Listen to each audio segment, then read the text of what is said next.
Okay, so here we are in the LibreOffice 5.2 development snapshot. This is just before beta 2. Let's look at some of the changes in Writer first. If we enable the Draw Functions toolbar, we see this button here, which is called Curve.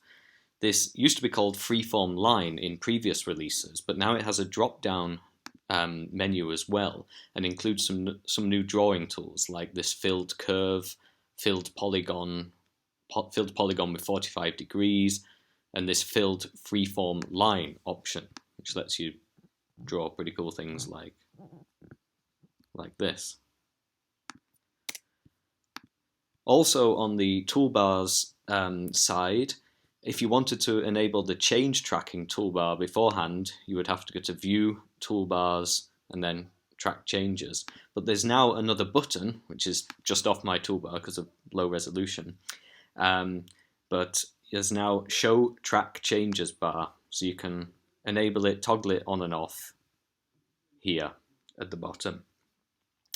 And another toolbar option, let's just get rid of some of these. Some more toolbar options are, if we remove these two, so if we remove the formatting toolbar and the standard toolbar, we can now enable a new one, standard single mode. So this is just one single toolbar with most common operations and most common formatting operations as well. Now let's go to Insert,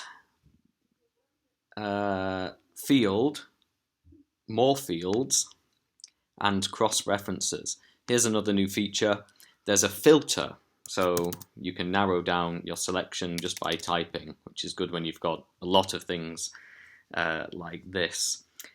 And then in the Insert menu, under Link, 3 options here have been grouped together that were previously all in this main Insert menu before, so Hyperlink, Bookmark, and Cross-Reference.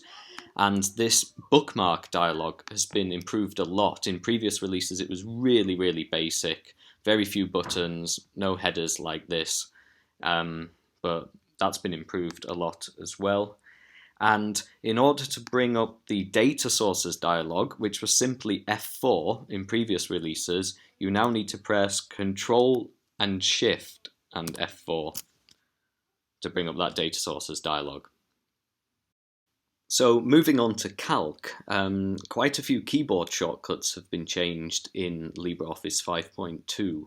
I won't list them all here, it's best to go to the release notes to find out the details of those. As in Writer, there are now these extra advanced shapes that you can use, like the filled curve, filled polygons, filled freeform line, and so forth. Next, in the View menu, there's a new sub-menu with options for freezing cells. So before there was just freeze rows and columns, but now you can quickly freeze the first column or freeze the first row. So if we freeze the first column, then it always remains in the view, even when we scroll further away. And these 2 extra freeze options are also available via this drop-down menu next to the freeze button in the toolbar. So again, you can quickly access those features just with a few presses. Next up, let's take this part of the table here. So all these cells have a big thick border around them. Let's select some in the middle, then go to Format Cells. If we want to remove the border, which we can do here, Set No Borders, there's a new option underneath, Remove Border from Adjacent Cells as well. It's not showing well here due to my fonts on Linux, but so if you click this and then OK, it removes the borders from around those cells that we selected, but also from the adjacent cells.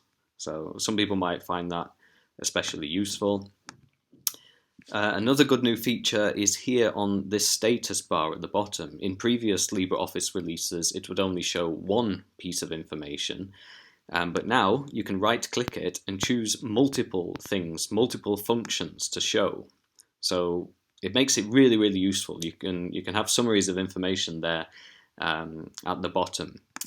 Another useful feature is function tooltips. So if we start to type a function here, like sum, this tooltip appears that tells us exactly what the function does, which is another very useful little addition. And indeed, there are several new spreadsheet functions in LibreOffice 5.2, but again, it's best to look at the release notes for the full details on them. So let's look at Impress now. When you're working with the custom animation sidebar here, and you want to add an effect to an element on a slide, in previous releases, when you click this Add button, a big dialog box would pop up with lots of different tabs, all quite complicated. Now this has all been rolled into the sidebar here, so all that functionality appears straight away here. You don't have to do lots of things in a separate dialog box. It's all streamlined into one place. Another change that's relevant here is this list of effects at the top. In previous releases, the only textual information here was the name of the element, but now there's actual description of the effect as well. If we select the slide and we go to the Properties sidebar, there's a new panel here, Slide Background, and that lets you change the format, orientation, add a background image, and other options. And then, of course, we have the extra drawing functions as mentioned in Writer and Calc for filled polygons and so forth. So finally, let's look at some features that affect all components of the suite in LibreOffice 5.2. In the Save drop-down menu, there's now Save as Template, so you can access that without having to go through the normal menus. When you go to Print a document, Print to File is now listed underneath the printers. The Find and Replace dialog box has been redesigned, and it now includes a Find Previous button as well. If you want to customize context menus, that's now possible in LibreOffice 5.2. Go to Tools, Customize, and there's this new Context Menus tab here. So you can choose all the different menus and then modify them.